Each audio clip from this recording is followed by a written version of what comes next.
तो आज का फ्लो क्या रहेगा? आज हम पढ़ने वाले हैं डॉम। डॉम मतलब डॉक्यूमेंट ऑब्जेक्ट मॉडल। तो उसमें अपन जानेंगे कि जैसे inline CSS, internal CSS, external CSS था, वैसे ही आज अपन देखेंगे कि इनलाइन जेएस, इंटरनल जेएस और एक्सटर्नल जेएस कैसा होता है। फिर अपन देखेंगे कि पोजीशनिंग मतलब अपन अगर अभी देखें तो ये मैं तुम्हें अभी केवल बोल रहा था कि लिंक ऊपर करो मतलब हेड सेक्शन में, और बॉडी में के जस्ट ऊपर क्लोज होने से पहले स्क्रिप्ट को ऐड करो। तो वो क्यों कर रहे थे, उस पोजीशनिंग का इम्पोर्टेंस क्या है, वो आज देख लेंगे ताकि क्लियर हो जाए। फिर what is DOM and what is its importance, वो देखेंगे कि भाई क्या होता है ये। फिर अपन बेसिक डॉम मैनिपुलेशन सीखेंगे आज, जिसमें डॉक्यूमेंट्स से चाइल्ड बेसिकली स्ट्रक्चर को पूरा समझेंगे और उसे मैनिपुलेट कैसे करते हैं वो देखेंगे। और उसमें भी स्टाइलिंग को कैसे मैनेज करते हैं वो भी देखेंगे। वैसे तुम कभी जावास्क्रिप्ट में स्टाइलिंग नहीं करोगे, लेकिन अभी सीखने के लिए इट इज़ इम्पॉर्टेंट, क्योंकि कभी भी तुम्हें ज़रूरत पड़ सकती है, ठीक है, फंक्शनैलिटी में। तो ये सीखेंगे। फिर आज सीखेंगे H T M L element selection, मतलब H T M L elements को सिलेक्ट कैसे करते हैं, और क्लास नेम आईडी वगैरह का यूज़ क्या रहता है, जावास्क्रिप्ट कैसे उन्हें यूज़ करके मैनिपुलेशन में हेल्प करता है अपने को। फिर जावास्क्रिप्ट में नेमिंग कन्वेंशन, जैसे तुमने सी एस एस में देखा हो तो बैकग्राउंड कलर, फॉन्ट साइज, वो सबका एक नेमिंग कन्वेंशन रहता था कि स्मॉल स्मॉल में ही लिखेंगे, और फॉन्ट साइज जैसे 2 वर्ड्स है तो उसमें एक डैश लगा देंगे बीच में, ठीक है। तो जावास्क्रिप्ट में कैसा रहता है वो देखेगा। फिर सेपरेशन ऑफ कंसर्न्स में देखेंगे कि क्लास लिस्ट क्या होता है और उसमें बेसिक फंक्शनैलिटीज़ कैसे काम करती है। फिर टेक्स्ट मैनिपुलेशन में इनर एचटीएमएल, ये तुम्हें अभी अभी के लिए कंफ्यूजिंग लग रहा होगा, लेकिन तब तक पहुँचते पहुँचते तुम्हें सब पता चल जाएगा, और इन दोनों के बीच डिफरेंस देखेंगे। फिर एट्रीब्यूट मैनिपुलेशन भी देखेंगे, ठीक है। फिर समराइज कर देंगे सब, ठीक है। तो ये आज का सेशन रहेगा। Internal inline JS, internal JS और एक्सटर्नल जेएस, ये 3 टाइप में जेएस अपन सेग्रीगेट करते हैं। जैसे मतलब एचटीएमएल में कैसे इंटीग्रेट कर सकते हैं, तो ये 3 वेज में हम इंटीग्रेट कर सकते हैं, ठीक है। तो अभी देख लेते हैं सबसे पहले इनलाइन जेएस कैसे काम करता है। तो अभी मैं अभी के लिए इसको कमेंट कर देता हूँ। अभी बेसिकली इनलाइन जेएस कैसे काम करता है, हम सबसे पहले लिखते हैं ऑनलोड, और ऑनलोड में इक्वल टू मारते हैं, और अलर्ट तो सबको पता ही है, तो अलर्ट कर देंगे हेलो। लेकिन इनलाइन जेएस में अगर तुम इधर देखो, देख रहे हो एक कुछ एरर का मैसेज आ रहा है। तो ये क्यों आ रहा है? क्योंकि कंप्यूटर्स को है ना, अपने ह्यूमंस जैसा नहीं होता वो, जो जो भी अपन लिखते हैं वो समझ नहीं जाते, उनके लिए एक इंस्ट्रक्शन है। तो ये मान के चल रहा है कि अलर्ट से लेके ये ब्रैकेट जहाँ पे ओपन हो रहा है वो एक स्ट्रिंग है, और हेलो से लेके इधर तक मतलब हेलो क्या है उसको समझ नहीं आ रहा। इनलाइन जेएस में अपन को सबसे ज़्यादा इम्पोर्टेंस किसको देना है, वो डबल कोट्स में आएगा, और जो अपना स्ट्रिंग रहेगा वो सिंगल कोट्स में आएगा, ठीक है। तो ये क्यों करना पड़ता है? क्योंकि डबल कोट्स वाले को ज़्यादा प्रेसिडेंस मिलती है, और हमें पता चलता है कि स्ट्रिंग बेसिकली कौन सा है और कौन सा अपना कमांड है, ठीक है, ये सेग्रीगेशन के लिए। तो इनलाइन जेएस कभी भी यूज़ करो तो इस बात का ध्यान रखना चाहिए, ठीक है। अभी रन करके देख लेते हैं सब सही चल रहा है नहीं, ठीक है। तो हेलो आ गया, ठीक है, बढ़िया है सब अभी तक। तो ये बेसिकली इनलाइन जेएस है।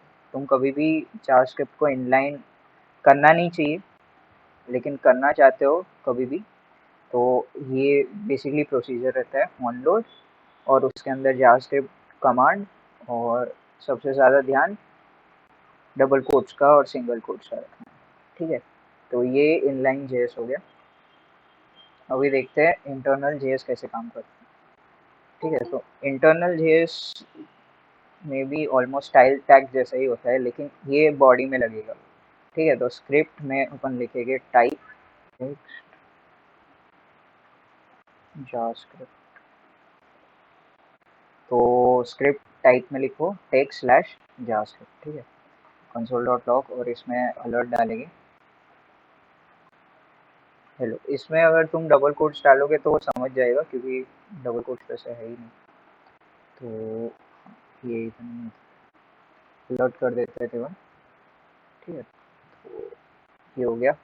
अभी देखते हैं काम कर रहा है, ठीक है, बढ़िया, चलो सब सही, ठीक है।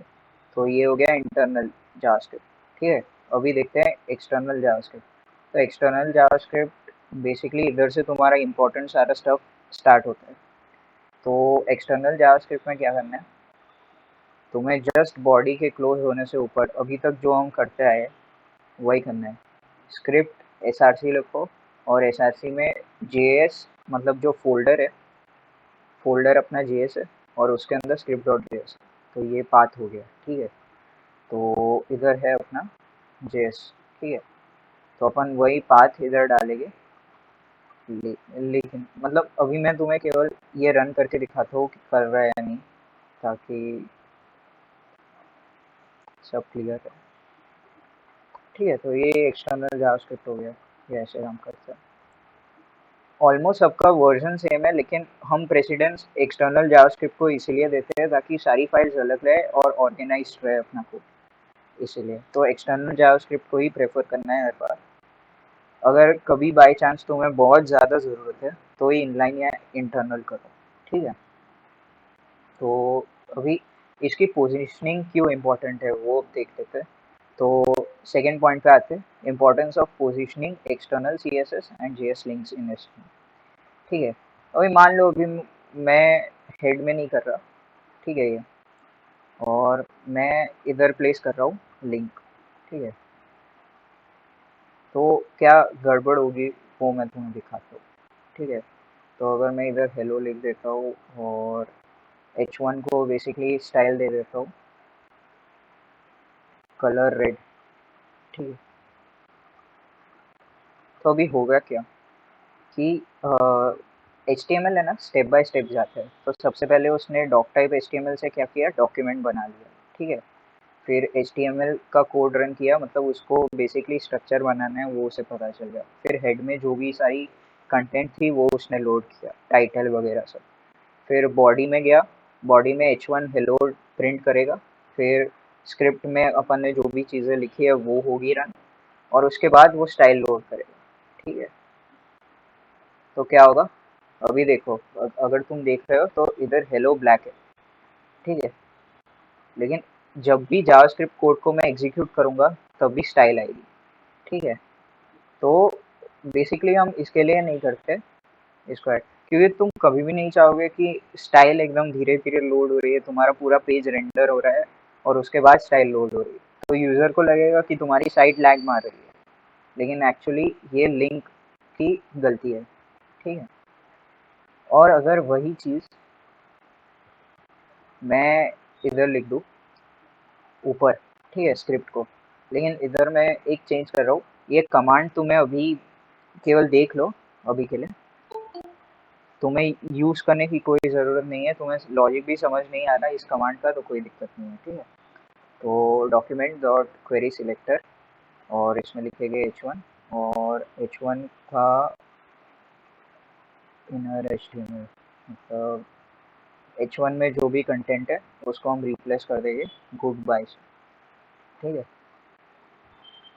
तो देखो, अगर मैं नीचे ही रखता हूँ, ठीक है, नीचे ही रखा है, तो अभी क्या होगा कि गुड बाय एकदम जैसे ही मैं लोड करूँगा गुड बाय प्रिंट होगा। लेकिन अगर मैं इसे ऊपर रख रहा हूँ, ठीक है, तो मैंने एग्जीक्यूशन कंटेक्स्ट समझाया था, तो उसका एक कंसेप्ट इधर बहुत काम आएगा, ठीक है। तो देखो हेलो ही प्रिंट हो रहा है, गुड बाय प्रिंट हो ही नहीं रहा। तो अभी कंसोल में जाके अगर कुछ भी एरर होगा ना जावास्क्रिप्ट में तो तुम्हें कंसोल में पता चल जाएगा, ठीक है।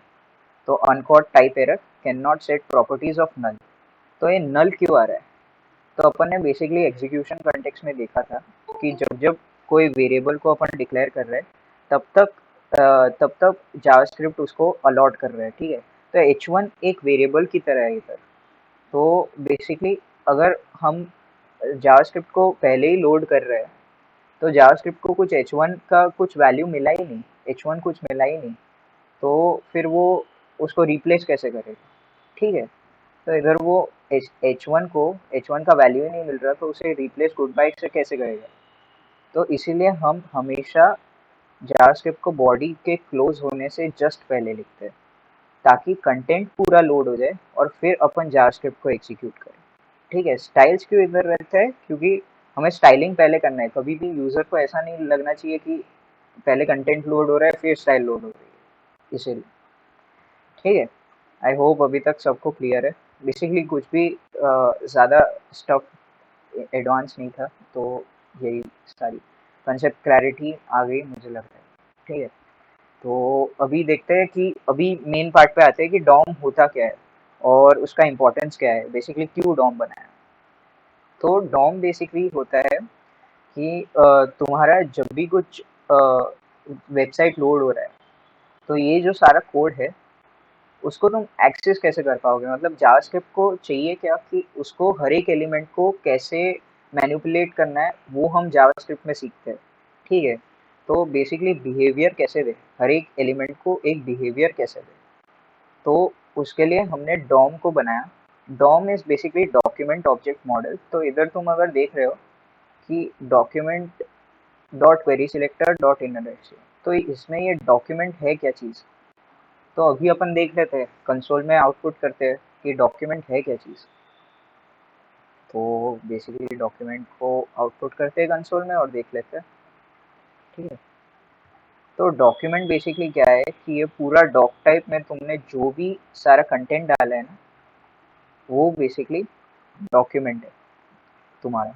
तो ये पूरा कोड, इसको लोड करना है, तो इसको ये कैसे बाइफरकेट करता है इसको भी देखते हैं। ठीक, तो अगर देखें, ये बेसिकली एक एक्सटेंशन है HTML ट्री जनरेटर, तो इसने तुम्हें बता दिया। ठीक है, तो ये पूरा तुम्हारा डॉक्यूमेंट है, ये तुम्हारा फर्स्ट चाइल्ड है, ये तुम्हारा सेकंड चाइल्ड है। ठीक है, तो उसने क्या किया कि ये जो पूरा डॉक्यूमेंट था उसको चाइल्ड सेक्शंस में बांट लिया। ठीक है, तो ये हेड हो गया, उसके अंदर ये सारे उसके सब चाइल्ड है, मतलब इसके ग्रैंड चाइल्ड और इसके चाइल्ड। ठीक है, और ये बॉडी के चाइल्ड h1 और स्क्रिप्ट है और इसके ग्रैंड चाइल्ड है। ठीक है, तो ऐसे पूरा स्ट्रक्चराइज करता है अपना जो ब्राउज़र है, उसको स्ट्रक्चर्स में डिवाइड करता है ताकि जावास्क्रिप्ट इजीली मैनिपुलेट कर सके।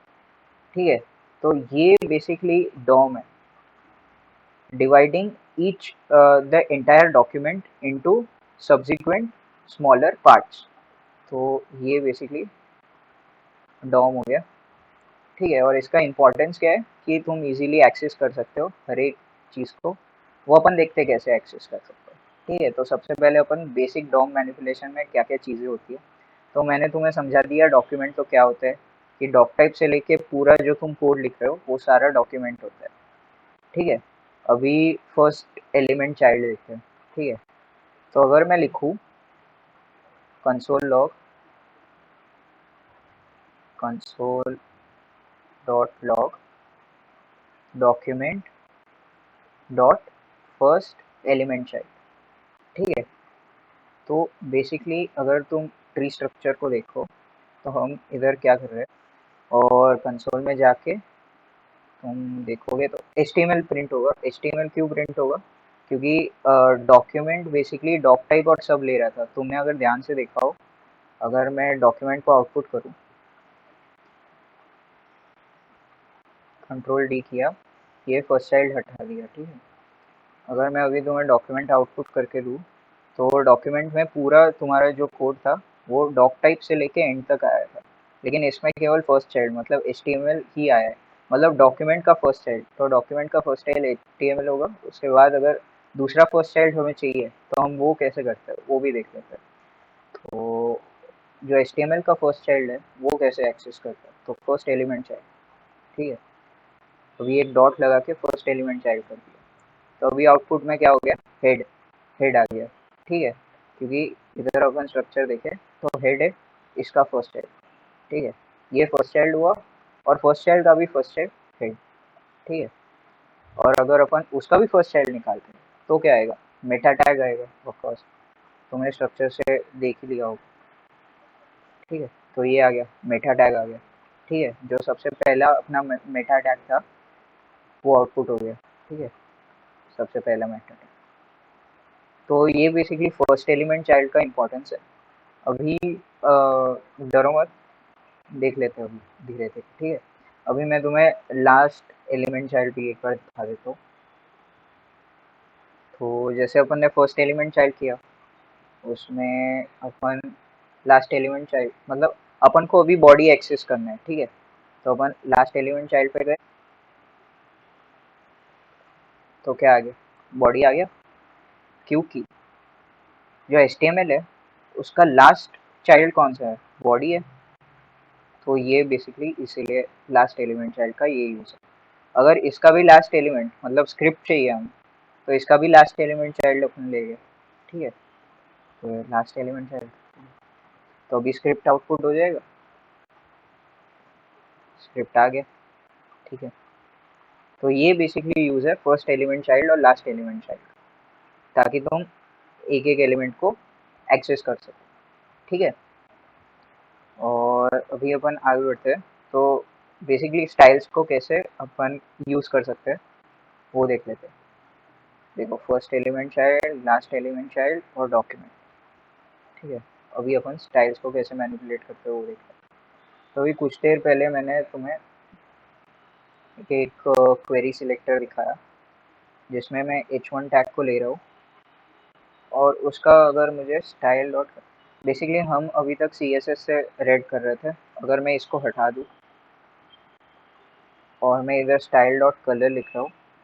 अभी ये क्वेरी सिलेक्टर क्या है अभी थोड़ी देर में तुम्हें पता चल जाएगा, तो नहीं समझ आ रहा है तो टेंशन मत लेना। ठीक है, अभी डॉट स्टाइल डॉट कलर क्या होगा, तो मैं क्या बोल रहा हूँ कि डॉक्यूमेंट में जो H1 जो टैग है उसका स्टाइल मुझे चाहिए, उसका स्टाइल मैं सिलेक्ट कर रहा हूँ, स्टाइल चेंज करना चाहता हूँ, और उसमें क्या करना चाहता हूँ कि कलर जो है उसको मैं बेसिकली रेड करना चाहता हूँ। ठीक है, तो अगर अब तुम देखोगे, ये दोनों मैं हटा दे रहा हूँ। ठीक है, अगर अब तुम देखोगे तो अभी भी रेडी रहेगा, लेकिन बेसिकली मैं अगर इसको कमेंट आउट कर दूँ तो ये ब्लैक हो जाएगा। क्यों, क्योंकि स्टाइल शीट में तो कुछ कोड है ही नहीं। तो ये बेसिकली यूज है डॉट स्टाइल डॉट कलर का। ठीक है, तो ये हो गया स्टाइल डॉट कलर। तो ऐसे कलर चेंज कर सकते हैं। फिर मान लो अपने पास एक चेक बॉक्स है। ठीक है, तो इधर एक चेक बॉक्स ऐड कर देते हैं, इनपुट चेक बॉक्स। ठीक है, और इसको एक आईडी आईडी नहीं देना है। ठीक है, इनपुट ही कर देते हैं। तो इनपुट डाल देंगे और डॉट स्टाइल में नहीं जाएगा, डॉट क्लिक कर देंगे इधर। ठीक है, तो ये बेसिकली एक मेथड है क्लिक नाम की। ठीक है, तो बेसिकली तुम अगर देखो तो इनिशियली चेकबॉक्स चेक्ड नहीं रहेगा। ठीक है, तुम्हें करना पड़ेगा। लेकिन अगर मैं ये कोड रन करता हूँ तो तुम्हें ये चेक्ड होके मिलेगा। ठीक है, तो ऐसे बेसिकली चेक करते हैं डॉट क्लिक से, मतलब तुम उस पर क्लिक कर रहे हो वैसी फंक्शनैलिटी तुम्हें मिल रही है। तो डॉट क्लिक से तुम्हें क्या मिलेगा कि एक ऐसी फंक्शनैलिटी कि तुम क्लिक कर रहे हो उस एलिमेंट पे वैसी फंक्शनैलिटी। ठीक है, तो ये डॉट क्लिक हो गया। तो ये बेसिकली हो गया डॉक्यूमेंट। हमने देखा डॉक्यूमेंट जो पूरा कोड है वो हमें मिल जाएगा। फिर हमने देखा फर्स्ट चाइल्ड और लास्ट चाइल्ड एलिमेंट, जो मतलब डॉक्यूमेंट में फर्स्ट चाइल्ड और लास्ट चाइल्ड है वो हमें मिल जाएगी।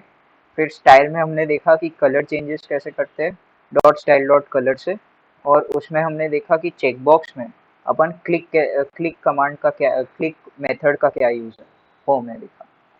ठीक है, और अभी जाते हैं आगे। अभी देख लेते हैं कि HTML एलिमेंट्स को कैसे मैनिपुलेट करता है। तो अभी थोड़ा बेसिक तो हमने देखा, अब देख लेते हैं कि डॉक्यूमेंट में ये डॉट गेट एलिमेंट कैसे काम करता है। ठीक है, तो अभी मान लो, ठीक है मान लेते हैं, अभी थोड़ा कॉम्प्लेक्स कर देते हैं स्ट्रक्चर को सबसे पहले।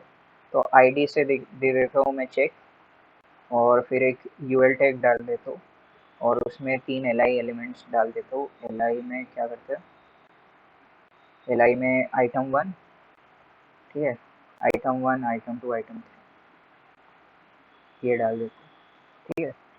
और इनको बेसिकली एक आईडी, बेसिकली क्लास देते हैं, ठीक है, क्लास आइटम्स, आइटम्स। और बेसिकली एल आई में अपन आईडी दे देते हैं आइटम वन, और क्लास दे देते हैं आई आइटम एल, आइटम एल, ठीक है। ये बेसिकली कॉपी पेस्ट कर देते हैं सब। लेकिन आईडी कभी सेम नहीं होती है, तुम्हें अगर याद हो सी एस एस के सेशंस, तो आईडी कभी सेम नहीं होती है। तो जैसे आइटम टू और आइटम थ्री का, ठीक है। अभी आईडी से कैसे एक्सेस करते हो वो देख लेते हैं। तो document dot gate element by tag name सबसे पहले देख लेते हैं, ठीक है। तो टैग नेम से कैसे एक्सेस करते हैं किसी भी एलिमेंट को, वो देख लेते हैं। तो बेसिकली अगर तुम देख रहे हो तो ये है एक method, gate elements bye tag name. और देख रहे हो तो कैमल केसिंग है, सबसे पहला स्मॉल, फिर एलिमेंट्स का ई बिग, बी बिग और टी बिग, ठीक है। तो ये कैसे काम करता है, ठीक है। तो ये बेसिकली तुम्हें एक HTML कलेक्शन दे रहा है यूएल आइटम्स का। तो ये बेसिकली एरे दे रहा है तुम्हें, ठीक है। ये एरे का लेंथ क्या है, वन। तो ये बेसिकली टैग नेम का यूज था।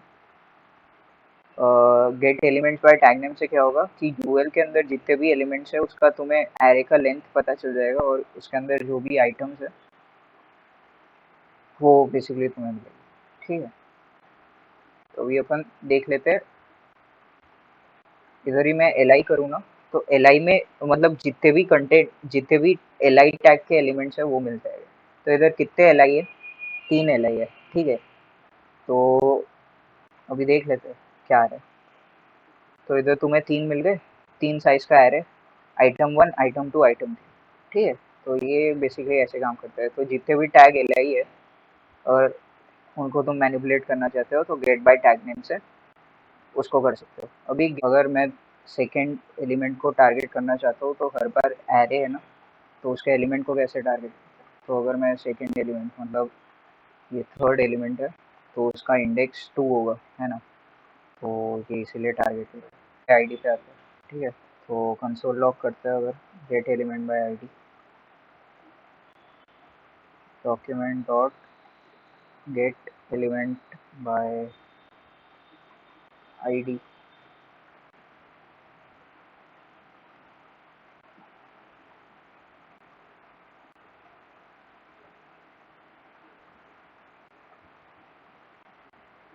ठीक है। तो अपन किसी एलिमेंट का आईडी को मैनिपुलेट करना हो, जैसे आइटम वन को मैं आउटपुट करना चाहता हूँ, ठीक है। तो अगर तुम देखोगे तो एल आई एलिमेंट जिसका भी आईडी आइटम वन होगा ना, वो आउटपुट हो जाएगा। तो आईडी आइटम वन और उसका आउटपुट हो गया, ठीक है। तो ये बेसिकली आईडी का काम है, ठीक है। Console dot log document dot gate elements bye class name में क्या होता है, ये बेसिकली एक एरे रहता है। तो अगर इसमें अगर अपन देखें तो अगर तुम क्लास को टारगेट कर रहे हो, क्लास का तुम्हारा कौन सा है, एच वन में बेसिकली हमने हेडिंग क्लास डाला है, ठीक है। तो बेसिकली इसीलिए dot gate elements bye class name से क्या होगा कि हेडिंग जिसका भी क्लास होगा ना, उसका एक पूरा एरे पास हो जाएगा, ठीक है। इसीलिए एलिमेंट्स दिख रहा है, ठीक है। उसका पूरा एरे पास हो गया। लेकिन हमें चाहिए कि केवल फर्स्ट एलिमेंट ही, मतलब एक ही एलिमेंट है अभी तो, लेकिन हम चाहते हैं केवल फर्स्ट एलिमेंट ही आउटपुट हो। तो अपन उसको जीरोथ इंडेक्स पे कौन सा एलिमेंट स्टोर्ड है वो अपन आउटपुट कर देंगे, ठीक है। तो ये basically gate elements bye class name का यूज था, ठीक है। तो अभी देख लिया gate elements bye tag name, वो टैग से उठाने के लिए काम आता है। फिर क्लास नेम, वो बेसिकली क्लासेस से को टारगेट करने का काम आता है। और आईडी, वो बेसिकली आईडी से टारगेट करने। तो अभी अपन देखेंगे कि क्वेरी सिलेक्टर का क्या काम है। तो अभी हमने क्वेरी सिलेक्टर बहुत यूज़ किया है। तो ये पूरे मतलब सेशन में। तो अभी देख लेते हैं वो क्या होता है। तो query selector basically ID, class और सब चीज़ों का एक पूरा कॉम्बिनेशन है। तो क्वेरी सिलेक्टर में अगर अपन लिखे कि अभी अपन ने लिखा कि h1 टैग और उसके अंदर का HTML अपन मैनिपुलेट करना चाहते हो और उसके अंदर गुड बाय लिखना चाहते हो, तो ये बेसिकली क्वेरी सिलेक्टर का काम हो गया, गुड बाय आ जाएगा। ठीक है। लेकिन क्वेरी सिलेक्टर इन तीनों से अलग कैसे है? ठीक है, तो भी वो देखते हैं। तो अगर तो अगर अपन इधर कंसोल लॉग कर दे क्वेरी सिलेक्टर में, अगर अपन क्लास को आउटपुट करना चाहते थे ना, तो एक डॉट मतलब जैसे सीएसएस में क्लास को टारगेट करते थे वैसे ही इधर भी क्लास को टारगेट करेंगे। तो ये देखो h1 ही आ गया। ठीक है। तो बेसिकली इसमें और मैं बोलूँ तो इसमें कोई फर्क नहीं है। ठीक है। लेकिन अगर इसमें मैं मल्टीपल एलिमेंट्स को भी टारगेट कर सकूँ, जैसे मुझे क्लास नेम को भी टारगेट करना है, h1 का क्लास नेम हेडिंग। ठीक है। तो ये देखोगे तो हेडिंग ही आउटपुट होता है। ठीक है। तो h1 का क्लास नेम हेडिंग, तो ये आउटपुट हो रहा है। ठीक है।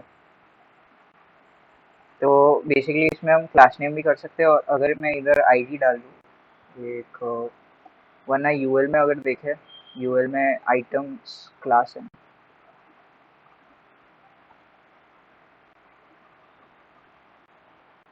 आइटम्स क्लास है, और आइटम्स का मतलब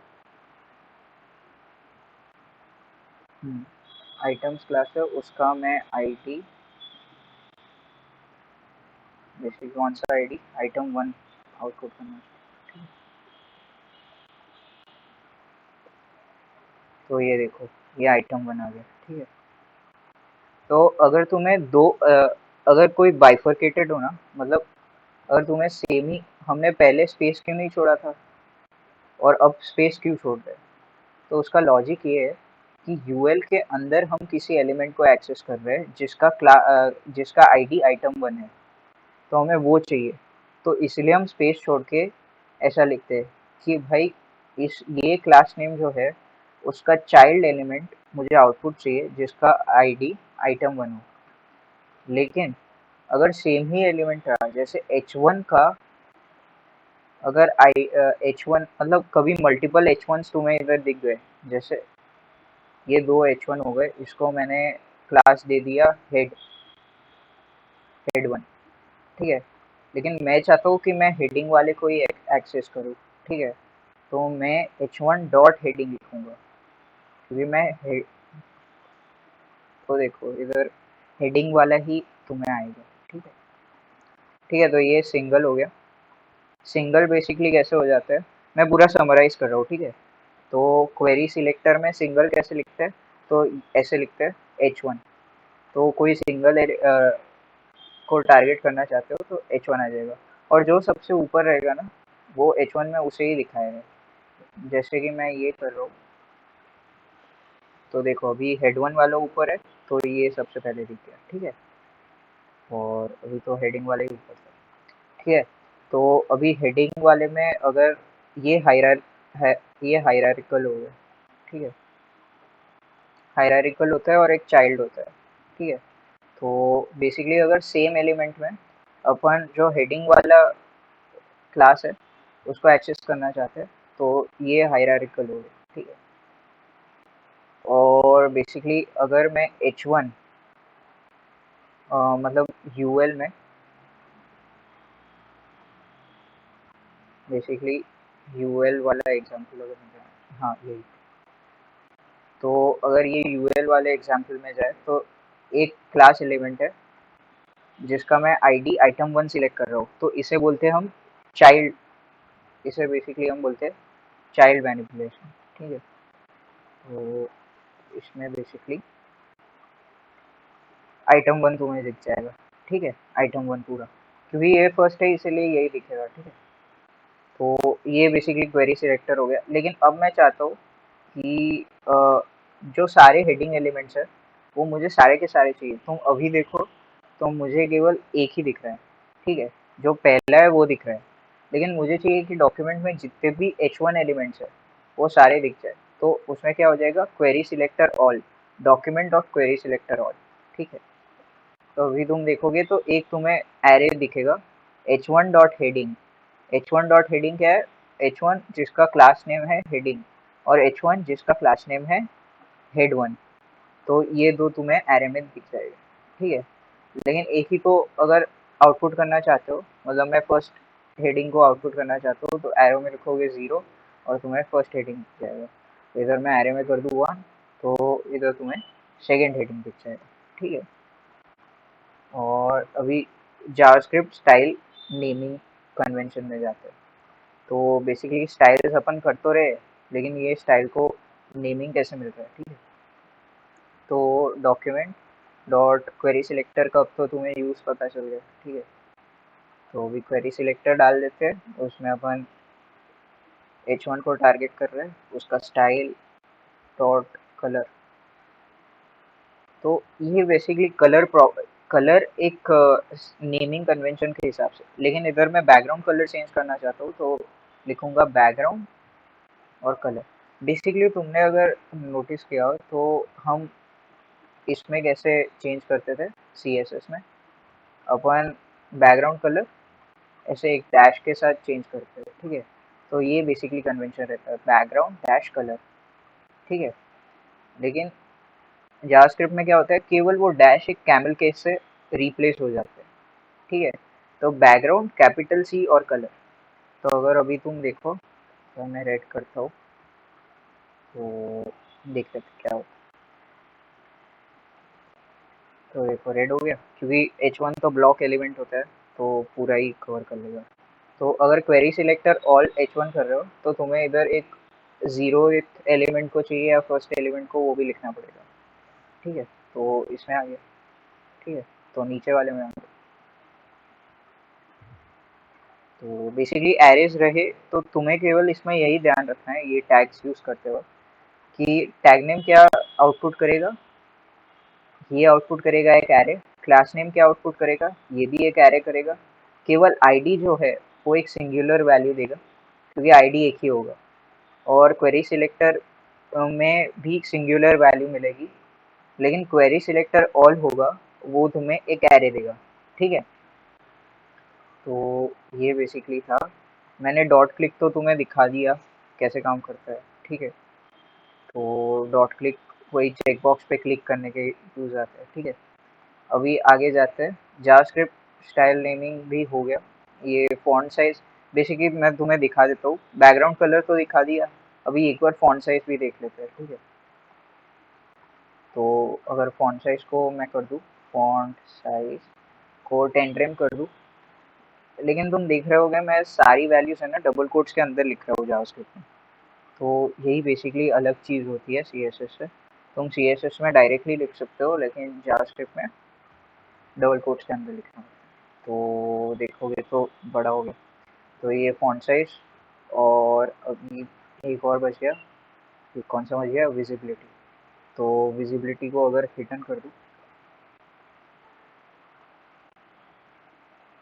तो ये गायब हो जाएगा, गायब हो गया। ठीक है, तो ये बेसिक, लेकिन अभी जो मेन पार्ट है, ये विजिबिलिटी का यूज़ कहाँ आएगा। हमने स्टाइलिंग तो पढ़ ली है, लेकिन ये स्टाइलिंग हम करने तो वाले सी एस एस में ही है, तो इसका यूज़ क्या है, तो भी वो देखते हैं। तो सेपरेशन ऑफ कंसर्न्स पढ़ते हैं, जिसमें हम सबसे पहले देख लेते हैं कि क्लास लिस्ट क्या होता है। कंसोल डॉट लॉग, और ये क्लास लिस्ट को अंदर डाल दें।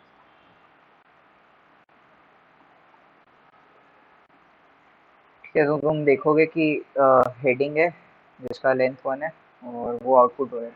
ठीक है, तो ये बेसिकली लिस्ट आउटपुट करेगा।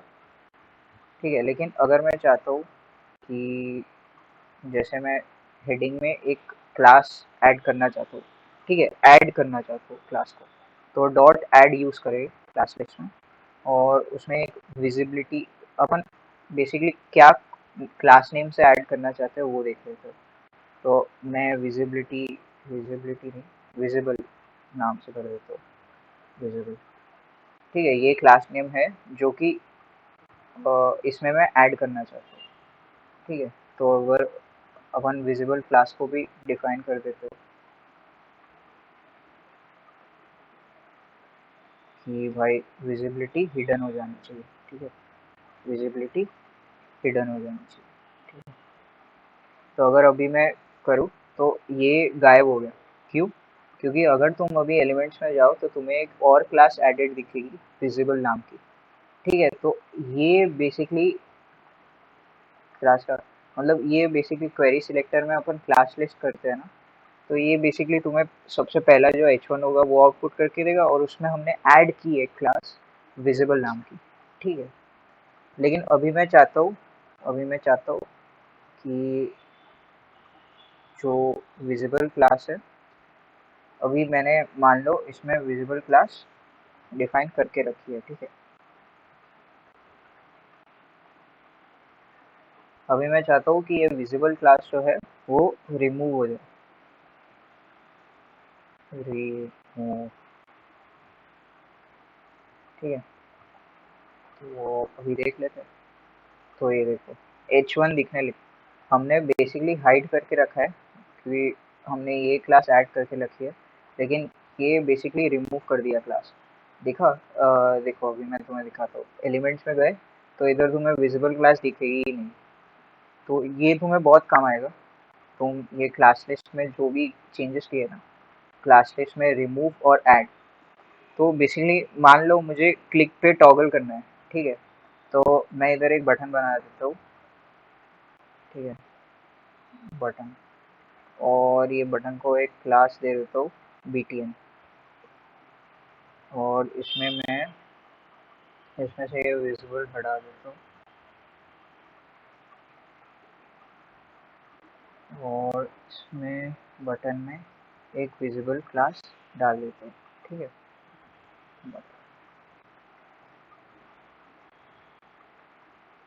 देखो अभी टॉगल क्या करेगा,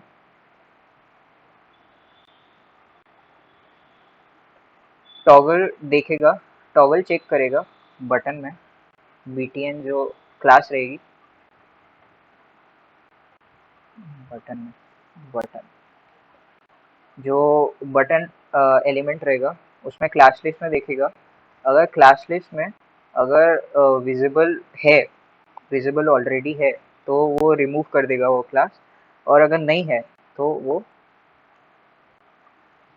उसे ऐड कर देगा, ठीक है। तो अगर मैं बटन दिखाऊं तो अभी फॉल्स है, अभी यही कमांड इधर वापस रन करते हैं,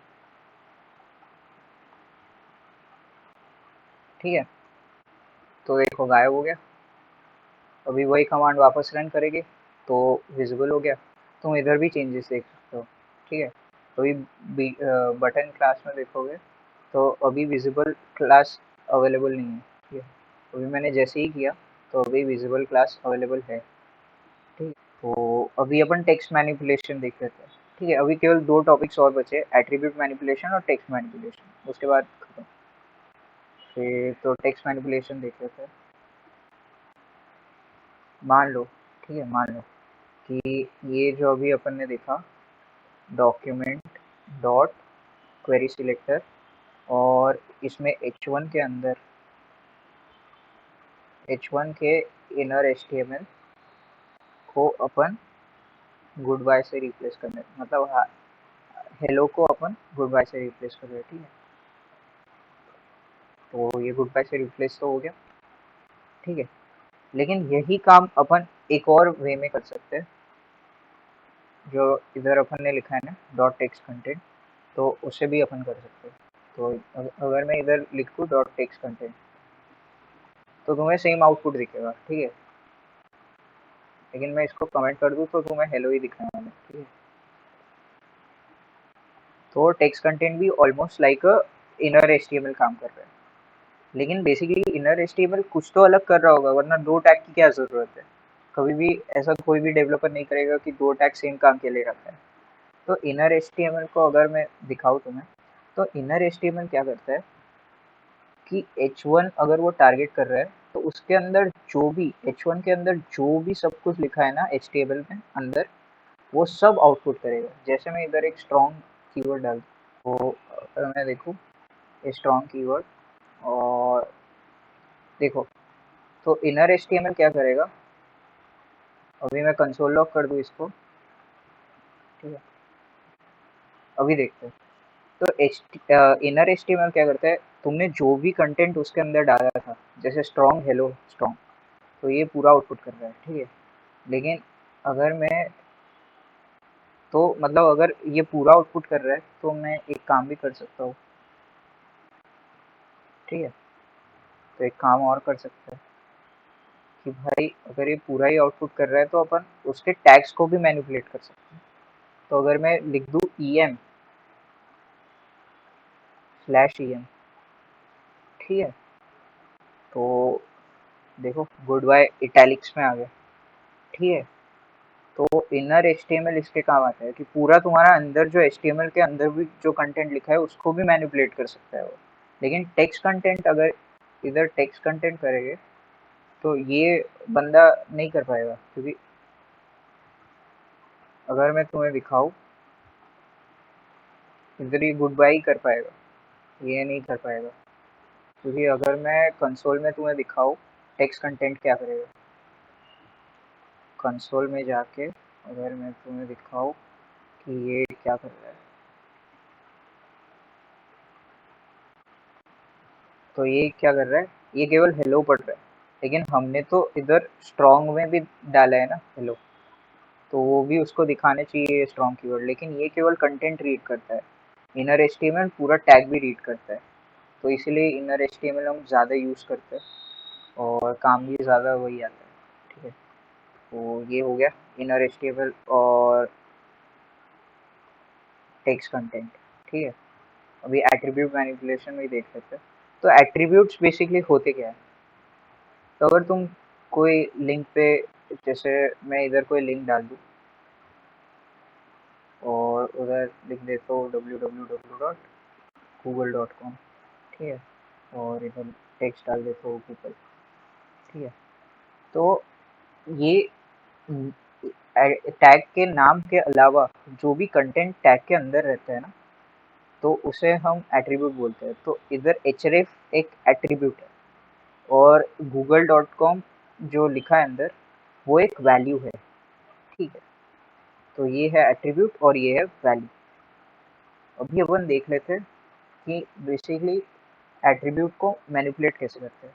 सबसे पहले अपन कौन सा टैग देखेंगे, डॉट एट्रीब्यूट्स कैसे काम करते हैं वो देख लेते हैं, ठीक है। तो डॉक्यूमेंट डॉट क्वेरी सिलेक्टर, और क्वेरी सिलेक्टर में अपन ने लिखा h1, और h1 नहीं, ए डाल देते हैं। ए में एट्रीब्यूट्स कौन से है, तो एट्रीब्यूट्स, वो और इसको कर लेते हैं कंसोल लॉग, ठीक है, कंसोल डॉट लॉग। और अभी अपन एट्रीब्यूट्स देखते हैं।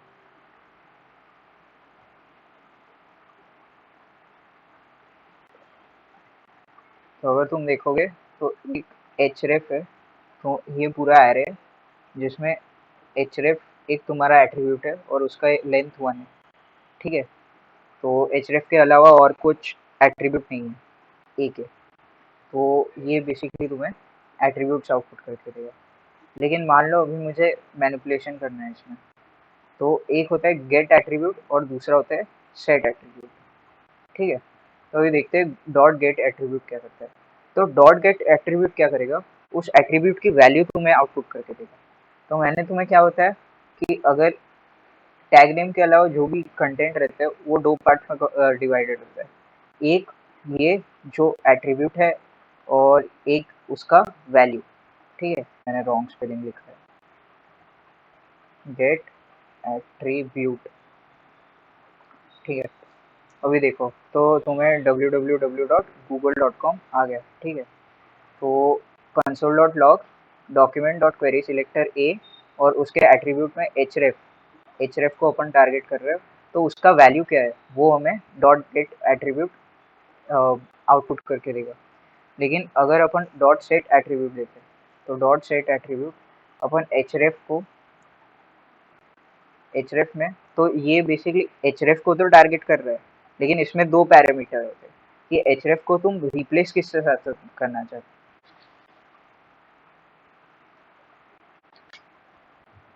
अभी ये लोड हो गया।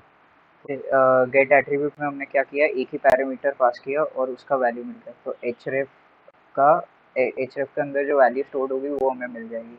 लेकिन सेट एट्रीब्यूट में एचरेफ को हम किस वैल्यू से रिप्लेस, और तुम्हें इसमें पूरा एड्रेस लिखना पड़ेगा। मेरी जैसी गलती मत करना कि तुम HTTPS नहीं लिख रहे हो, ठीक है, वरना लोड नहीं होगा। तो HTTPS और पूरा एड्रेस साइट का, ठीक है। तो ये विषय, तो सबसे पहले हमने देखा कि तीन टाइप्स में जेएस बेसिकली बाइफरकेटेड होता है। इनलाइन जेएस जिसमें हम बॉडी में एक ऑनलोड मेथड डालते हैं और ऑनलोड के अंदर जावास्क्रिप्ट डालते हैं, ठीक है। फिर हमने देखा इंटरनल जेएस। इंटरनल जेएस वो बेसिकली बॉडी के अंदर ही हम स्क्रिप्ट टैग डाल के टाइप इक्वल टू में क्या डालते हैं, टेक्स्ट स्लैश जावास्क्रिप्ट, ठीक है। और फिर एक्सटर्नल जेएस जो हम नॉर्मली जैसे जेएस इंटीग्रेट करते हैं, बॉडी के क्लोज होने से जस्ट ऊपर है एक स्क्रिप्ट टैग, और उसमें एसआरसी में अपना जो पाथ रहेगा बेसिकली जेएस का वो। फिर importance of positioning external CSS और जेएस देखा कि अगर सीएसएस हमने हेड की जगह नीचे प्लेस कर दिया तो क्या दिक्कतें आएगी, कि भाई वो पूरा डॉक्यूमेंट सबसे पहले लोड हो जाएगा, फिर जेएस लोड हो जाएगा और उसके बाद लिंक मतलब सीएसएस लोड होगा। तो यूजर को क्या लगेगा कि तुम्हारा साइट लैग मार रहा है, लेकिन रियल में वो लिंक को नीचे प्लेस करने की गलती होगी, ठीक है। और जेएस को अगर ऊपर प्लेस कर रहे हैं तो क्या हो रहा है कि भाई उसको जो एट्रीब्यूट्स को हम एट्रीब्यूट्स या टैग्स जिसको भी हम टारगेट कर रहे हैं वही लोड नहीं हुए हैं, तो जेएस को कैसे पता चलेगा, वो तो अनडिफाइंड वैल्यू ही देखेगा। तो इसीलिए हम जेएस को हमेशा बॉडी क्लोज होने से जस्ट ऊपर प्लेस करते हैं और सीएसएस को हम हेड में प्लेस करते हैं, ठीक है। फिर what is DOM and what is its importance. तो डॉम बेसिकली होता क्या है, डॉक्यूमेंट ऑब्जेक्ट मॉडल।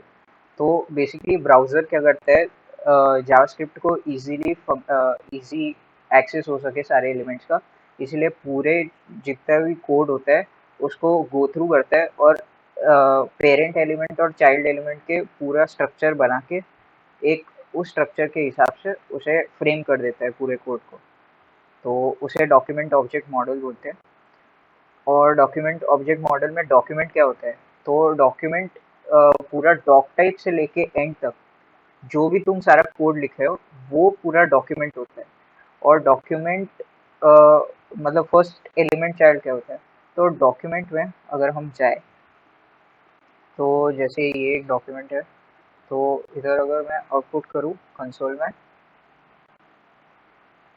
वरना इसी में अपन देख लेते हैं।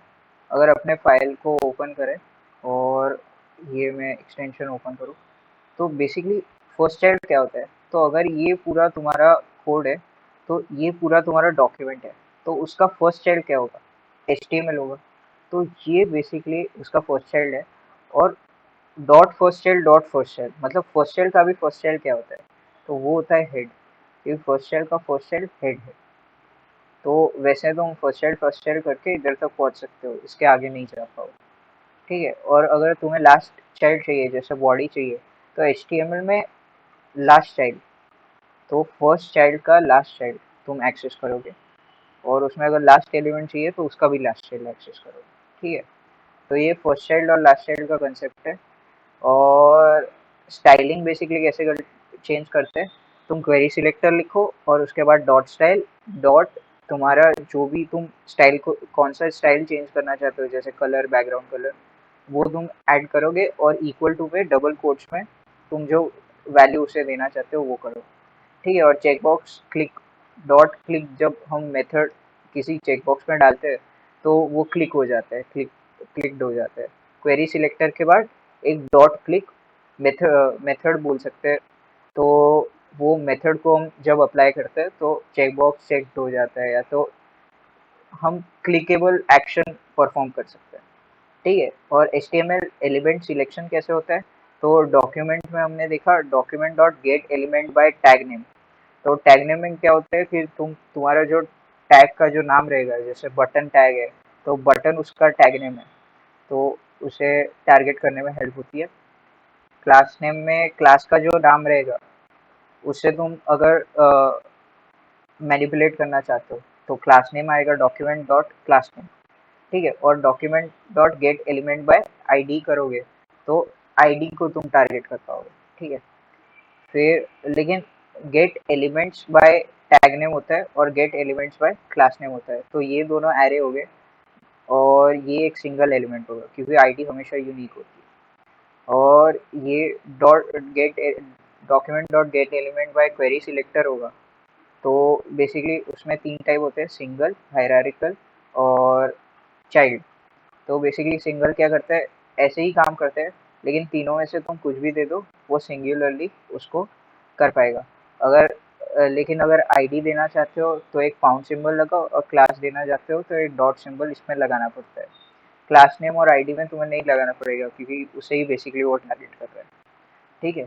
और बेसिकली चाइल्ड क्या होते हैं कि हायरार्किकल क्या होता है, हायरार्किकल में बेसिकली अगर तुम H1 का ही अगर तुम्हारे पास दो H1 है लेकिन तुम H1 को ही टारगेट करना चाहते हो, उसका एक हेडिंग है, तो ये बेसिकली H1 तुमने सिलेक्ट किया और उसका जो क्लास नेम है हेडिंग वो उसका ही क्लास नेम है, मतलब उसके अंदर कोई एलिमेंट नहीं है जिसका जिसको तुमने मतलब उसके कोई चाइल्ड नहीं है जिसका क्लास भी हेडिंग हो, तो उसे बेसिकली तुम जॉइन करके लिख सकते हो।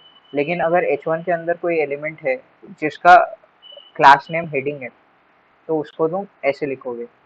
तो ये एक H1 टैग है जिसको तुम टारगेट कर रहे हो, उसके चाइल्ड का नाम डॉट हेडिंग है, ठीक है। तो ये बेसिकली हायरार्किकल और चाइल्ड का कंसेप्ट हो गया। फिर क्वेरी सिलेक्टर ऑल क्या करता है कि क्वेरी सिलेक्टर में तुम अगर दो दो H1, जैसे हमारे कोड में दो H1 है, तो तुम अगर दोनों को दोनों के पे कोई स्टाइल अप्लाई करना चाहते हो तो तुम क्वेरी सिलेक्टर बाय ऑल से तुम सिलेक्ट कर सकते हो, ठीक है। और फिर क्वेरी सिलेक्टर डॉट क्लिक एकदम चेक बॉक्स में हमने जैसे क्लिक किया था ना वही चीज़ है। फिर जावास्क्रिप्ट स्टाइल नेमिंग कन्वेंशन, तो स्टाइल नेमिंग में हमने देखा कि CSS पे कैसे स्टाइल नेमिंग होती है, font dash size, background dash colour, ठीक है। तो बैकग्राउंड डैश कलर, ठीक है। लेकिन जावास्क्रिप्ट में क्या होता है कि ये डैश केवल कैमल केस से रिप्लेस हो जाती है, फॉन्ट साइज और बैकग्राउंड कलर। तो डॉट स्टाइल के बाद तुम ये चीज़ें लिखोगे ना तो उसको तुम मैनिपुलेट कर पाओगे, इक्वल टू में वैल्यू डाल दो स्ट्रिंग के टाइप में, ठीक है। बस तो ये हो गया जावास्क्रिप्ट स्टाइल नेमिंग। फिर सेपरेशन ऑफ कंसर्न्स, उसमें हमने देखा क्लास लिस्ट कैसे काम करता है। तो document dot gate element by कुछ भी और फिर डॉट क्लास लिस्ट तुम ऐड करते हो तो तुम्हें सारे क्लास एलिमेंट्स में एक एरे में आउटपुट हो जाता है, ठीक है। फिर क्लास लिस्ट में अगर तुम कोई क्लास को ऐड करना चाहते हो या कोई क्लास को रिमूव करना चाहते हो, जैसे हमने विजिबल का केस देखा, जैसे विजिबिलिटी हिडन, वो क्लास हम ऐड करना चाहते हैं तो डॉट ऐड मेथड यूज करेंगे, और अगर वो क्लास वो एलिमेंट में से रिमूव करना चाहते हैं तो डॉट रिमूव फंक्शन यूज करेंगे। और उन दो क्लास के बीच ऑन क्लिक अगर हम टॉगल करना चाहते हैं तो ये बेसिकली टॉगल का यूज होता है, ठीक है। फिर टेक्स्ट मैनिपुलेशन, तो टेक्स्ट मैनिपुलेशन में हमने देखा इनर HTML और टेक्स्ट कंटेंट के बीच क्या फ़र्क होता है। तो इनर HTML तुम्हारे जो टैग है उसके अंदर सारा जो HTML है वो तुम्हें आउटपुट करके देगा और टेक्स्ट कंटेंट केवल जो टेक्स्ट कंटेंट है उसके अंदर वही आउटपुट करके देगा। फिर एट्रीब्यूट मैनिपुलेशन देखा, एट्रीब्यूट क्या होते हैं कि टैग नेम के अलावा जो भी चीज़ होती है वो दो टाइप में डिवाइडेड होती है, एक एट्रीब्यूट और एक वैल्यू। तो एट्रीब्यूट होता है और उसके अंदर वैल्यू होती है, जैसे ए में href एट्रीब्यूट है। तो डॉट एट्रीब्यूट से तुम्हें सारे H1 टैग, जैसे तुम ए टैग अगर टारगेट कर रहे हो तो गेट इसमें लिखा कि क्वेरी सिलेक्टर में तुमने लिखा ए और डॉट एट्रीब्यूट किया तो href आउटपुट होगा, ठीक है। तो ये बेसिकली href हो गया। फिर गेट एट्रीब्यूट में एक ही पैरामीटर तुम करोगे तो तुम्हें एट्रीब्यूट की वैल्यू मिल जाएगी, और सेट एट्रीब्यूट में तुम्हें कौन सा एट्रीब्यूट टारगेट करना है और उसकी वैल्यू क्या करनी है वो तुम टारगेट। लेकिन सेट एट्रीब्यूट में मेरी जैसी गलती मत करना और डबल कोट्स के अंदर HTTPS पूरा एड्रेस लिखना, ठीक है। तो तुम्हें आउटपुट मिल जाएगा। तो ये था पूरा समरी।